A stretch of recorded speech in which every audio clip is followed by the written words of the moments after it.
Good afternoon, ladies and gentlemen, and welcome inside the latest edition of Across the Cavs on Sunday, November 12th. We're talking Cavs Warriors. We got Patrick Epino of the Oakland Warriors pod introducing him right after this on Network 216.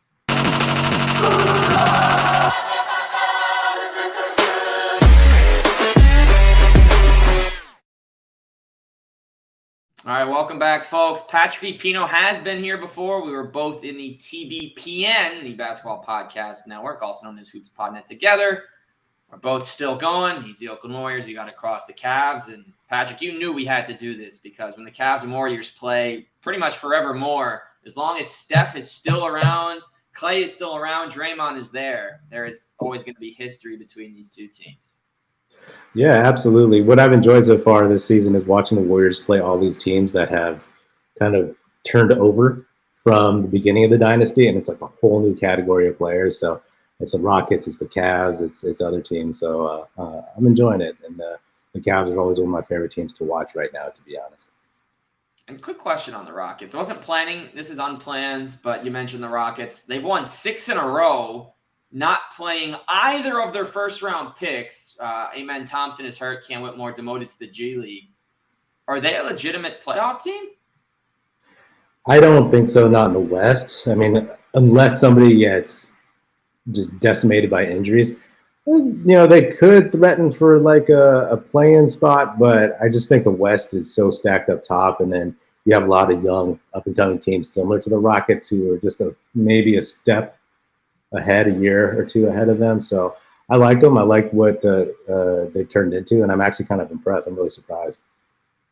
Yeah, I really didn't think Dylan Brooks was all that, but I have to say I don't like him at all, and I'm not the first to say it. The Don thing last year still rubs me the wrong way, but he's actually playing good basketball, and saying that on a recording is not something I expected to say for the rest of my life. But yeah, as a Warriors fan, like Grizzlies, all that stuff. I loathe Dylan Brooks, but he's got something going there. I think Van Vliet has helped, of course, as well, and Udoka. But we'll see. We'll see how it pans out for those dudes. And then for the Warriors, they've been up and down in the early season. You watch them sometimes like, oh my God, they're unstoppable. You watch Chris Paul leading the league in assist to turnover ratios after Mike Conley's insane turnoverless streak ended when he picked up 4 the other night. He's done a lot of impressive things with the second unit. Draymond's come back, and it seems like he's had a little bit more offense this year. But then you had Clay has struggled with his shot. Wiggins is ice cold. Looney is still very minimal as far as his non-rebounding and rim protecting value. Not that that goes unnoticed, not that it's not important, but talking about an 82-game season, you're trying to find guys to score, and Kuminga and Moody have stretches but not whole games. So is it an issue, Patrick, that Dario Saric, outside of Steph, has the most points scored in a single game this season with exactly 20? Yeah, he's the only other guy on the team who scored 20 points at all. Not Clay, not Wiggins, not coming off the bench, not Chris Paul. It's an issue. I just got to say, first and foremost, that my early season watching the Warriors, I'm ecstatic because last season was such a drag, and you just knew that there was something happening underneath after the, Draymond Poole thing.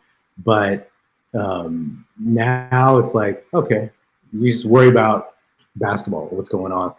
And I like what I've seen so far, but I mean, there's serious flaws right now, right? Like it's like they don't do well against bigger teams, let alone bigger athletic teams like the Cavs up front. And they are still searching for consistency from Wiggins and Clay. My optimistic side is like, yo, we're not dealing with off the court BS right now. So if everything gravitates to the mean, or at least close to it, then I feel pretty good. And I think Mike Dunleavy, as the new GM replacing Bob Myers, he's been impressive, and I think he might be more aggressive with the roster spots that they tend to leave open. And if they need a big, maybe they figure out a way to get one. Depends on who comes free. But we know, as you know, it's a long season, and it's about just building building forward. If it gets to 20 games and Wiggins is still looking bad, and Clay always comes around, but like Wiggins still looking bad, then you might have to, rejigger some things perhaps. Yeah, I guess we'll see how things shake up. But some of the numbers from the non-Steph Warriors last night: Wiggs was 6 for 12, minus 13. Clay was 5 of 16. He did get hot late in the contest. He finished with 14, but it was definitely too late from him. Chris Paul, 9 points, 9 assists. Only 3 turnovers. We say only 3, but all 3 of them were surprising. Really, none of them good passes. The highlight had been how little he'd been doing that. Kuminga, 8 of 11 at the line, 2 of 7 from the field. Moody, 2 of 4. Dario, 2 of 5. GP, 12, had some athletic moments, but was a minus 12 as well. I did like the Trace Jackson Davis minutes. He really didn't add much outside his offensive rebound. Drew a foul, got a point. And Corey Joseph and Brandon Podziemski getting some late run. And on the other side, a really nice balance for Cleveland, honestly. Donovan seemed like he played better than his 7 of 22. Added 7 boards, 5 assists. Darius, 19, 6 and 4 with 5 steals. Karras off the bench, 22, 5, 3, 4 steals, and a very impressive block on Clay. Dean Wade's back-to-back threes in the fourth quarter went a long way for the Cavs. Jared Allen's minutes up to 28. Evan Mobley, 19 and 5. Strus with 16, 8 and 4. And all of this was enough, Patrick. And I'm happy because it's been a long time. I didn't realize how long it had been since the Cavs had regular season success against the Warriors in 2 games in a row. This was the first time since the 09-10 season. That was Stephen Curry's rookie campaign. At some point there, they started making a bunch of trades and retooling. They may have had Darrell Wright. Did you guys have Darrell Wright that year? Maybe. Yeah, maybe. He may have been like a year or 2 later. He might have been on the Keith Smart regime. But the reason I bring that up is because, guys, we're talking about Darrell Wright. I'm not knocking him. I liked him a lot. Darrell Wright on the Warriors was an 18 per game guy. He was very good.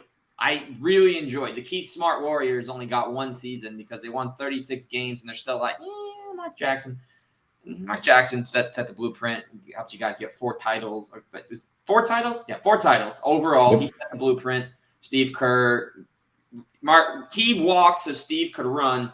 But the point of that being that it's been a minute, 14 years. That might have also been, correct me if I'm wrong, the first year of the David Lee contract, or was that a year before? He might have still been it was pre-David Lee even coming over. It was. David Lee came, I think, 2010? Yeah. Maybe the next season, yeah.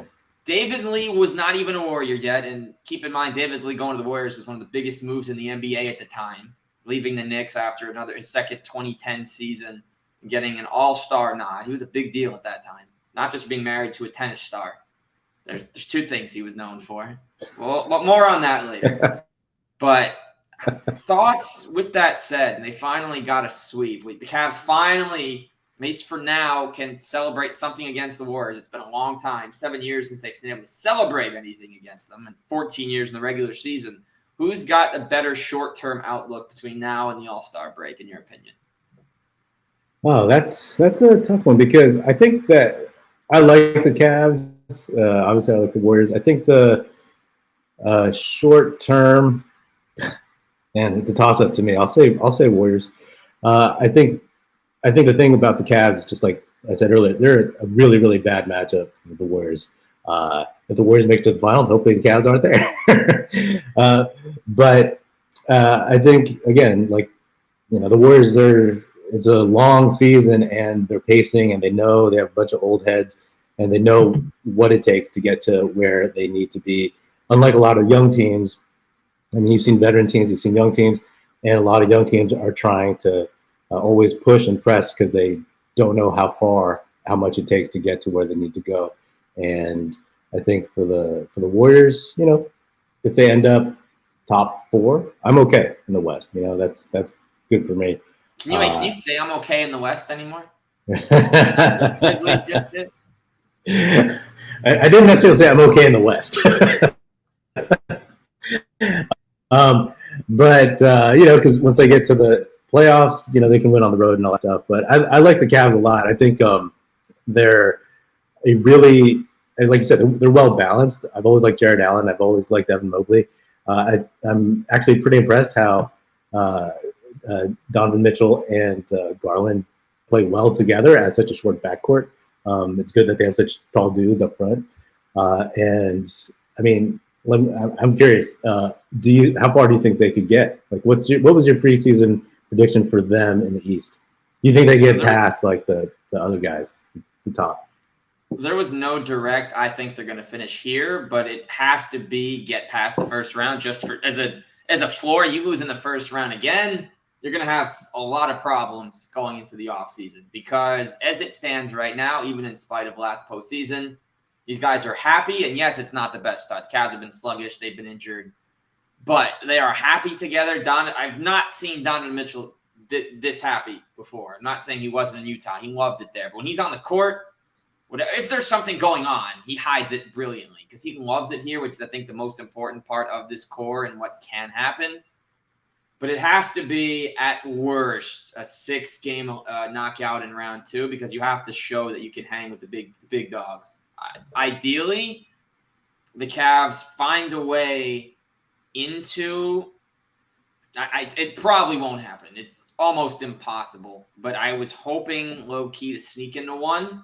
My thought was that I had them at 2 before Boston made their trades.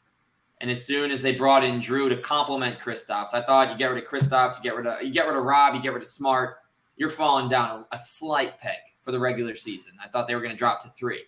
I had Bucks 1, Celtics 2, Cavs 3 coming into the year, but I totally discounted the Sixers and do hope Kelly Oubre is okay. Reading about the hit and run last night, pretty scary stuff for him. Walking around in the city he plays in, for that to happen and the person just drive off.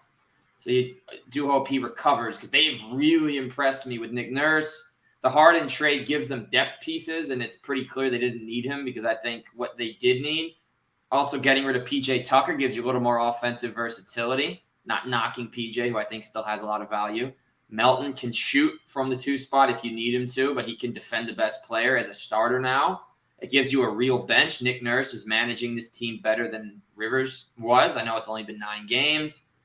So my hope, avoid any of those 3 in the first round, please.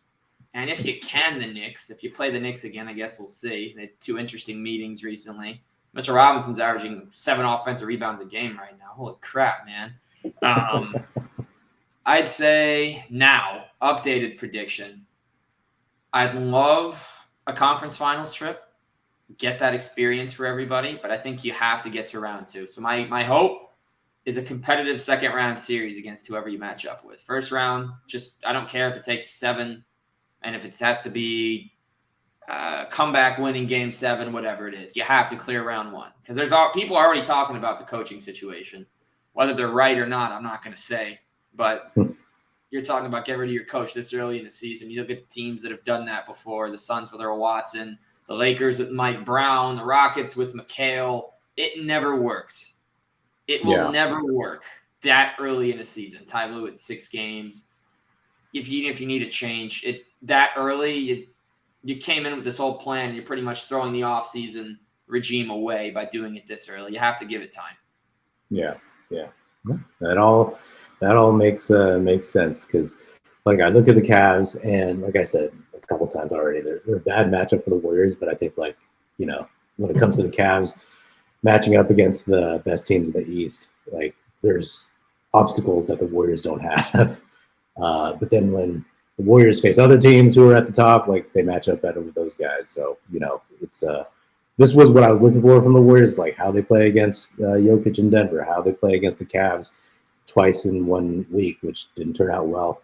And then, these are the data points that the front office needs to figure out, like, okay, do we really need to make a move?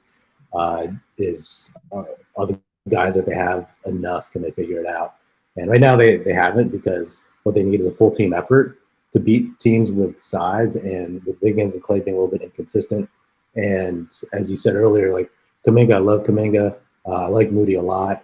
And but the inconsistencies from all those wings, it can't be there. So, eventually, though, I think those things will tighten up. They know the pace of the season.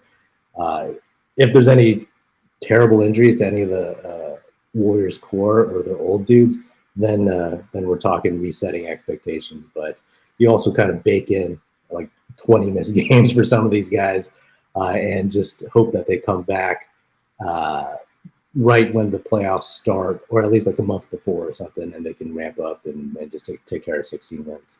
As Wiggins came back right at the last second last year, did he play in the regular season, or was it right for the playoffs? Was it a week before the playoffs? Yeah, he just came in for the playoffs and he started, and then Kuminga went to the bench. Kuminga was playing well. He's playing 25, 30 minutes a game, and he was showing out. But then when Gary Payton got healthy and Wiggins came back from his absence, Kerr went with them, and Kuminga kind of went a little in the tank, and he needs a little bit of run to get some of those mistakes out of the system. I mean, if he played for another team these past 2+ years, he would have gotten a lot of those 19-year-old mistakes back then out. The way like sometimes you look at Jalen Green, he's looking a little bit, better. But Kuminga still needs to work on his handle and some of his decision making, and those are things that you don't get just from sitting on the bench so much. At least there's no Anthony Lamb in front of him in the rotation anymore. Yeah, I'm sure a lot of people are happy about that with what happened well before he even got to the Warriors. Yeah, I mean, talking about bad karma for the Warriors last season, you had the Draymond thing, you had the Anthony Lamb thing, and just not good vibes. But that's all in the past. Although what's not in the past, and whether you like it or not, I don't watch as many Warriors games as you do. Draymond Green picked up an early tech. He was smiling. He was getting the crowd going. The free throw was missed by Donovan Mitchell, and I think it was arguing. If I remember correctly, the first tech was just arguing a call that he didn't like. I think that was when he picked up the foul.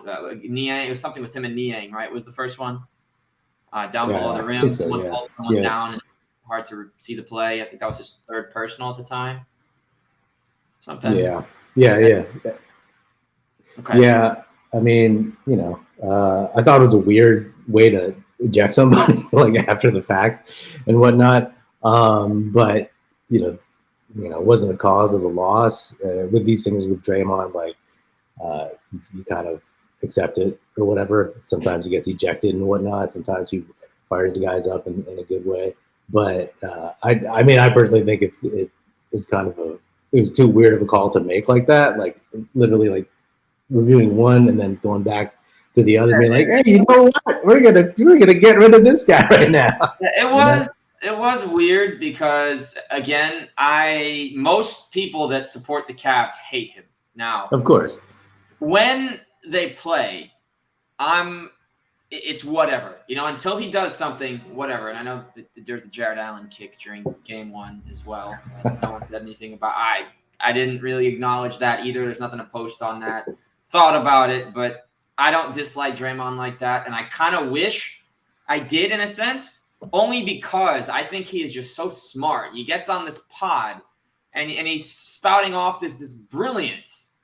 But then and I know everyone sees it different. There was a Sabonis thing in the playoffs last year, and at the time, I understand he didn't start it, but there is a such thing as going too far and whatnot, and everything that happens. And I look at this, and it's not as bad nearly as what I've seen in the past, from him. And on that second tech, it is weird that they ejected him for retaliation. But I think the only reason they would even consider that is because, and normally they don't do this, it has to be a reputation thing. Donovan shoves him. I didn't think it was malicious. Now, it was a shove. It was okay, man, stop it. It was a retaliation shove, which I do appreciate only being a common foul because it was low-key where he was holding the basketball. Did he have the ball? Yeah, Draymond was bringing the ball up, I believe, on that play. But I am confused going back, but I guess the only justification, Patrick, and you tell me if I'm wrong, is because the immediate action. I didn't even see the shove on the other end in real time. That's where I was confused when Donovan did that. I hadn't seen it when it happened. It had to be because it was an immediate following, and they're like, wait, we're going to review the play, and perhaps reviewing the play constitutes. Like, where was Donovan coming from when he shoved? He may have been recovering from the previous shove, if anything, because it was the same motion. So it was certainly interesting. Yeah. But that's my thought on it. Yeah, I mean, reputation is it. You know what I mean? Like you said, no one's going to go back and look at Klay Thompson in play like that if you drop him in Draymond's place. And like I said, it is what it is, and you live with it. It's been, Draymond gets a lot of text because of his reputation, but on the flip side, he gets a lot of latitude because of reputation. You know what I mean? Because you'll get a guy who doesn't talk, yell at the refs, and he'll get like double tech and tossed. But Draymond can go on for like in between plays during free throws and all that stuff. So he gets a little bit of latitude. In this one, it's I thought it was weird. I think it's 100% reputation. It bugged me, but then at the end of the day, that's not why they lost this game. And there's a lot of bigger issues that the Warriors need to address in the medium to short term to make sure that they are on the path that they're supposed to be on. Oh, for sure. And it's been a weird start for them as well. I think the difference between this year and last year, and it's very early, but it's that they've shown they could actually win away from home because they won 8 road games last year. It's the weirdest thing I've ever seen, where they go to the Bay Area, they don't lose. They leave, and it's like they go from Warriors to, as you'd call the 90s, they go from Warriors to hired plumbers for the night. You forget how to win. I mean, they're playing at a higher level than the plumbers. Quotes, anyone listening on audio, there's their air quotes. But in the last 2 minutes of the game, something always goes wrong if it's close. They lost all those games on the road. Yeah, I mean, I've talked about this a lot too on my show. It's like all last season, people were pontificating on like what the Warriors' problem was, and everybody gets up for the champs, everybody gets up for the dynasty Warriors, whatever, and people were like, looking at like how well other teams shot when the Warriors came to their arenas and stuff, and it's like, okay, yeah, that's fine, but the Warriors have encountered that before. They've gotten everybody's best shot. At the end of the day, we all knew that the vibes were whack and like that something was going on. And it's like the chemistry was terrible. You go on the road. The Warriors are famous early dynasty for like hanging out, viral videos on the plane after winning their first title, and going to dinners, all this stuff, getting along, right? But last season, I'm pretty sure they just did not enjoy being on the road. So that cohesiveness going into another arena, just, it would fall apart at the most inopportune times. So that's why when people talk about like, oh, the road, I worry about the road for the Warriors. I'm like, I don't, I don't. I think it'll be closer to what it usually is in terms of, their, in relation to their home record. So I'm not worried about that at all, and I'm encouraged because they're 5-2 on the road. I mean, they're 1-2 at home now or something. But again, like I don't mean to be just like, oh, it's fine, we're good. But that's one thing that winning 4 titles and going to the finals 6 times, also experiencing a lot of like lows with those highs. And that's what it gets you. It's like, okay, we've seen this before. We know the pacing of this. And it also, as a podcaster who's covered this team like almost pretty much every game for the last 3.5 years or so, it's like, all right, we're in a better spot than we were last season. And as long as like, this box gets checked, that box gets checked, we'll be all right going into round 1, knock on wood. And the team you almost saw 2 years ago, Miami Heat, who did somehow get to it a year later, and they've been off to an interesting start. No one's playing for them anymore. They're already digging into the 2-ways on the rotations. Shout out to Haywood Highsmith, though, going from Division II to a starter on the defending conference champions, I guess. I do like him. But Max Strus was playing for the Heat. I guess shout out. The reason I can give a relevant shout out, Max Strus. I wore this for Max Strus. You know the real reason I wore this. I'm going to tell everybody it is for Max Strus, who It's going to be our final talking point here as we finish up on the Cavs. 16-8-4 last night. He's hitting timely shots. He's grabbing rebounds like he's a few inches taller. He's moving the ball. He's on cuts. To me, he has proven to be what the Cavs missed from the small forward spot since LeBron left again. It's a guy that can be versatile within the offense. He can score here and there, but he'll get rebounds. He'll move the needle. He's not stagnant. He's always in motion. He's not just going to – and if he's waiting in the corner, it's only going to be a couple of times a game. So having now seen him twice in a week, Patrick, will finish up with this since he's such an important part of the Cavs and what they want to do. Thoughts on Max Strus and what you saw from him in these two meetings? I mean, I liked him in Miami. I was surprised. I was like, who's this dude? But I think it's a good pickup. What's his contract?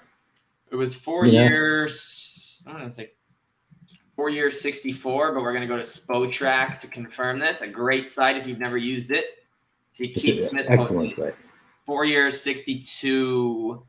Okay, 4 years, 62. Yeah, for about 4 years, 62, everything is guaranteed. Yeah, guaranteed. Yeah. I mean, I like him.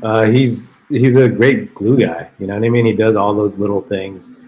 I mean, as you know, it's like when you have a team and you want them to compete, you put a team that you want to compete for a title, you got to find like a few stars or like your top tier star and a couple other second tier guys, and then those glue guys who are smart, heady, can do things.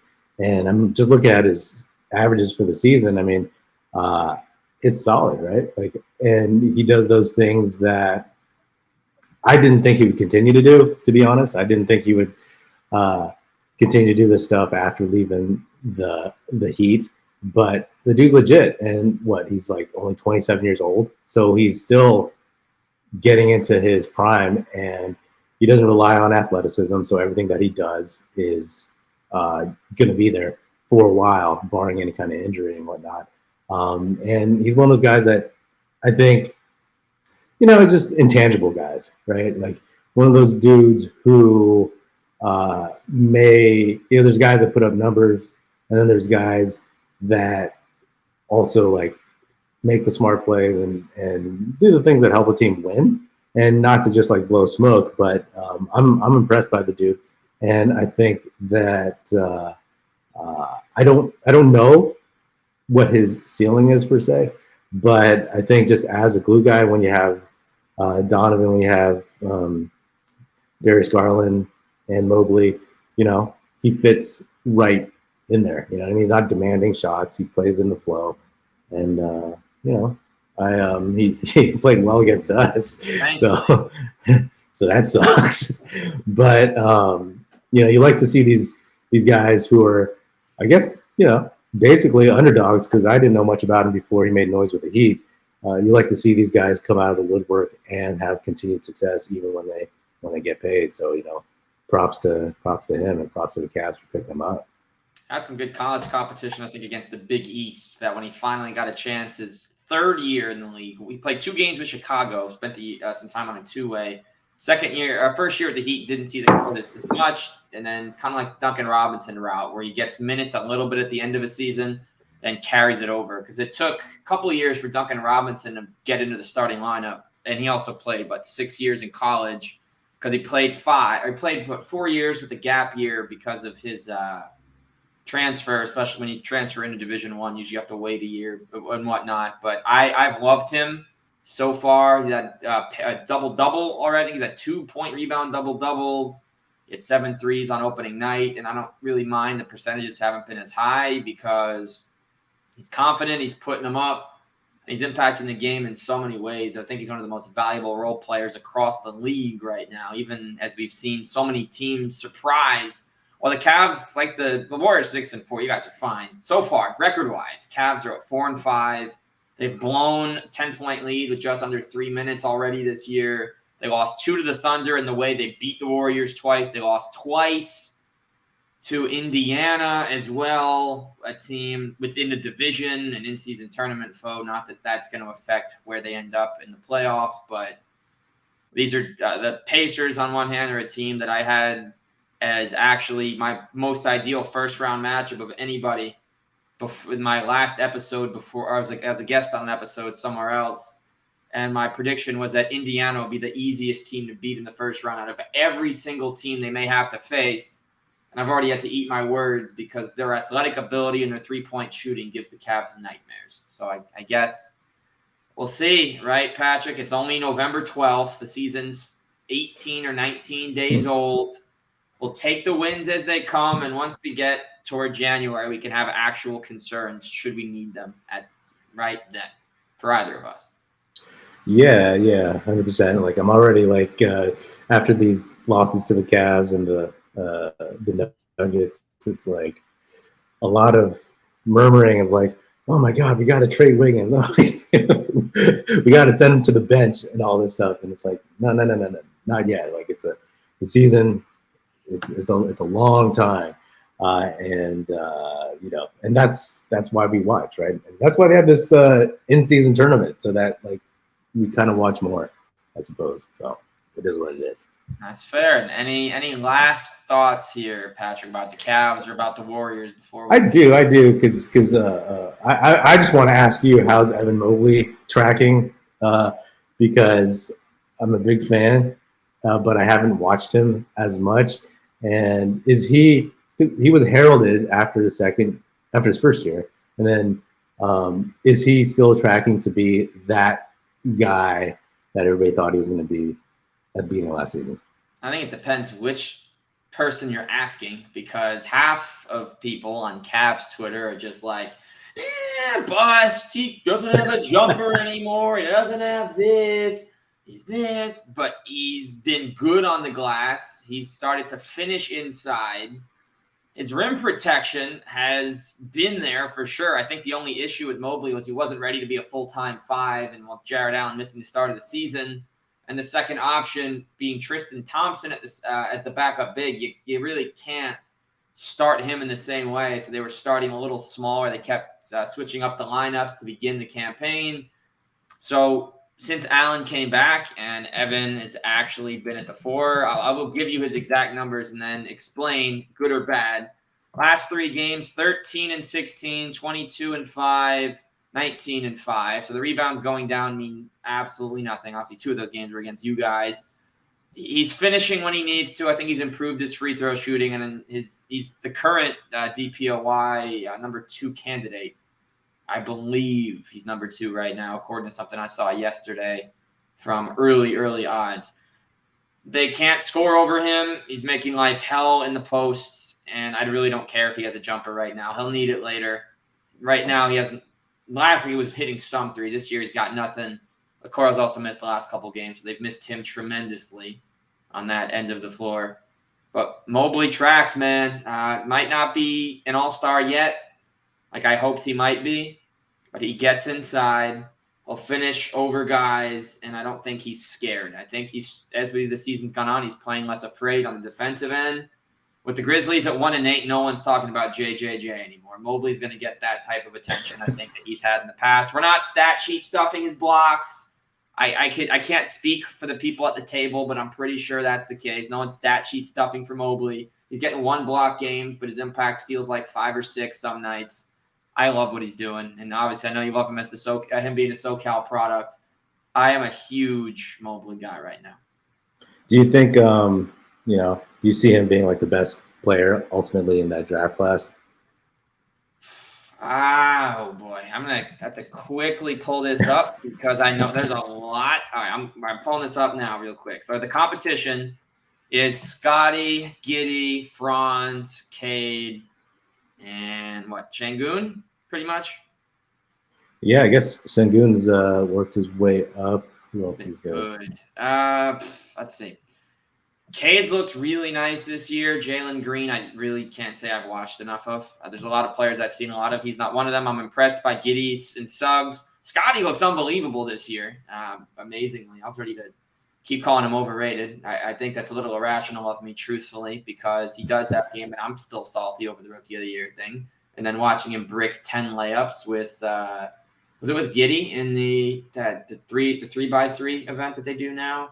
Oh, I didn't see that. Saturday nights, All-Star weekend. Anyway, He can be. I think he has to really, really impress. I think he has to play well at the highest level. So in the playoffs, deep playoff runs, to be better than, because his regular season numbers won't across the board be better than Cade or Jalen Green, maybe Şengün. It really depends because he has a bit more offensive upside. So far, he's proved it. Otherwise, Mobley might still be a better finisher, but Şengün's got the floater, he's got the jumper, he's got the fakes. And he has a new system right now that I think is helping him. He's playing with a lot of vets. The Rockets were only young last year. They really changed that in the offseason. So he has the chance to be, but right now, I think he just has to keep dominating defensively. I do think he'll get a couple of depoys in his career, and this year could be one of them.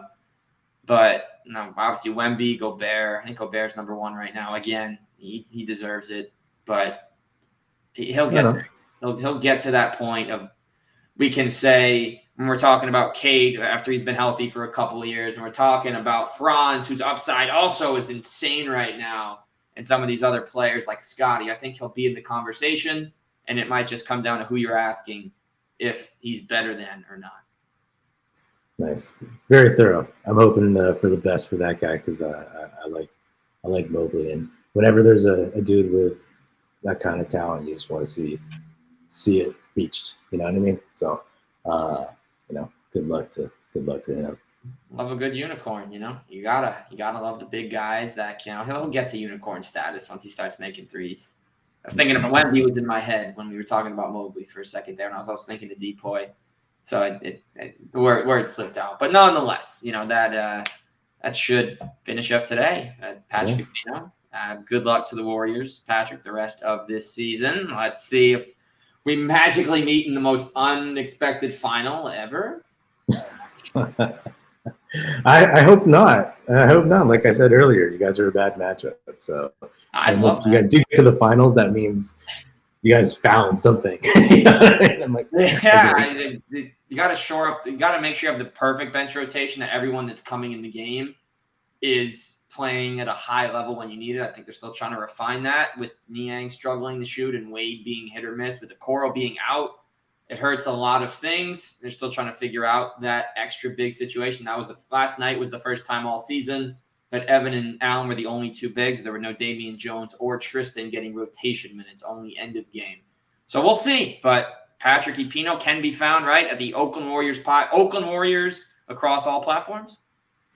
The ones that matter. YouTube, Twitter. We'll leave it at that. All right. Patrick Epino, Zach Weiss across the Cows on Network 216. We will see you again real soon. Adios.